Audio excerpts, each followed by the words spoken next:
Supreme কোর্টে ধাক্কা খেয়েছেন অভিষেক বন্দ্যোপাধ্যায়। চোখের চিকিৎসায় তার বিদেশ যাওয়া মামলায় হস্তক্ষেপ করল না শীর্ষ আদালত। অভিষেকের অসুস্থতার বিষয়ে বিজেপির রাজ্য সভাপতি শ্রমিক ভট্টাচার্য বলেন, কলকাতায় অভিষেকেরা ডিজে বাজাতে পারবে না। দেখুন, কারোর অসুস্থতা নিয়ে আমরা কোনো মন্তব্য করব না।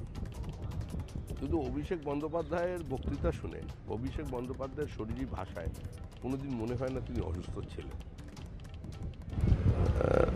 ওনার আমরা সুস্থতা কামনা করি, ওনার আরোগ্য কামনা করি, ওনার দ্রুত যাতে ওনার শরীরের অবস্থা ঠিক হয় সেটাও আমরা চাইছি, উনি দীর্ঘজীবী হন।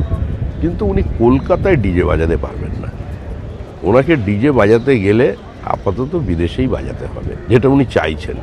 তো সেটার ব্যাপারে আদালত কী করবেন, আদালতের বিষয়। আপনারা কি কোথাও আশঙ্কা করছেন যে উনি একবার আমেরিকা চলে গেলে আর ফিরবেন না, সেই কারণে যেতে? দেখুন, আমার মনে হচ্ছে উনি কি চাইছেন বা চাইছেন না এই নিয়ে পশ্চিমবঙ্গবাসীর কোনো আগ্রহ নেই।